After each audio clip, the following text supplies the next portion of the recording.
வணக்கம் குழந்தைகளா. அறம் சேனல் உங்களை அன்புடன் வரவேற்கிறது.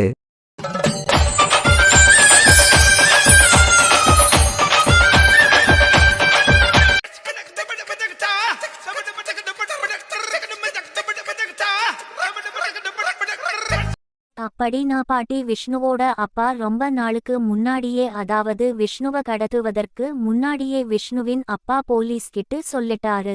பாட்டி, அப்படி இருந்துமே அந்த திருடன் விஷ்ணுவை கடத்தியிருக்கான். அதுவும் இல்லாமல் அந்த போலீஸை திசை திருப்பி அந்த திருடன் விஷ்ணுவை கடத்தியிருக்கான். பாட்டி, கதை பரபரப்பா போகுதே, நீங்க கதையை தொடர்ந்து சொல்லுங்க. ஆமாம் பாட்டி, கதையை தொடர்ந்து சொல்லுங்க. சரி பசங்களா, நான் கதை சொல்றேன் கேளுங்க.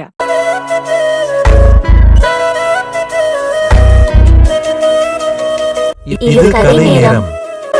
அப்படின்னா போலீசார், இன்னைக்கு விஷ்ணுவை விட்டுட்டு நீங்க எங்க போனீங்க? அன்னைக்கு ஒரு எமர்ஜென்சி விஷயம் ஆயிடுச்சு. நான் அங்க போனதுனால தான் இன்னைக்கு 4 பேர் உயிரோடு இருக்காங்க சார். நீங்க அங்க விஷ்ணுவுக்கு பாதுகாப்பா இருக்கிறீங்கிற விஷயம் அவனுக்கு தெரிஞ்சுதான் உங்களை திசை திருப்பி விஷ்ணுவை அங்கிருந்து அவன் கடத்தி இருக்கான் அப்படின்னு நான் நினைக்கிறேன் சார். சார், நீங்க சொன்னது போல எனக்கும் அந்த சந்தேகம் இருக்கிறது. மாமா, என்ன வீட்டுக்கு கூட்டிட்டு போறேன்னு சொல்லிதானே கூட்டிட்டு வந்தீங்க. அப்புறம் என்னையா மாமா இங்க கூட்டிட்டு வந்தீங்க? விஷ்ணு, இதுதான் மாமாவோட வீடு.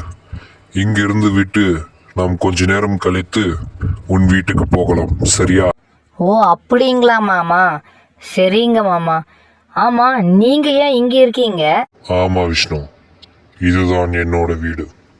நான் எப்போதுமே இங்கதான் இருப்பேன் விஷ்ணு. மாமா, உங்க வீட்டுல யாரையுமே காணோம், நீங்க மட்டும் தான் இருக்கிறீங்களா? ஆமா விஷ்ணு, இங்கே இதுதான் என் வீடு. இங்கே நான் வேலை செய்கிறேன். எனக்கு எப்பவாவது லீவு கிடைச்சாதான் நான் என் ஊருக்கு போவேன். என்ன மாமா சொல்றீங்க? இப்போதானே நீங்க சொன்னீங்க நான் ஆரம்பத்துல இருந்து இங்க தான் இருக்கேன்னு. ஆனா இப்ப என்னன்னா நான் வேலை செய்யறேன், லீவு கிடைச்சதா ஊருக்கு போவேன் அப்படிங்கிறீங்க மாமா. என்ன மாமா சொல்றீங்க? கொஞ்சம் தெளிவா சொல்லுங்க. இவனை என்ன நம்ம சாதாரணமான பையன் நினைச்சா? இவன் நான் பேசுறதுலயே குற்றம் கண்டுபிடிக்கிறான். இவன் சாதாரணமானவன் இல்ல, இவன் அறிவாளியான பையன் போல இருக்கே. மாமா, ஏதாவது யோசிக்கிறீங்களா? சொல்லு விஷ்ணு. நீங்க தான் மாமா சொல்லணும். ஆமா விஷ்ணு, உனக்கு வந்த சந்தேகம் சரிதான்.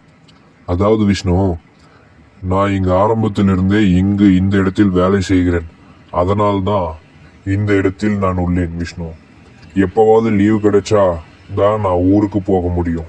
இன்னைக்கு எனக்கு டைம் பாஸ் பண்றதுக்கு ஒருத்தர் கிடைச்சிட்டாரு. என்ன குழந்தைகளா, நம்ம எங்க இருந்தாலும் எங்க போனாலும் மற்றவங்க முன்னாடி நம்ம பலத்தை மட்டும்தான் காட்டணும்.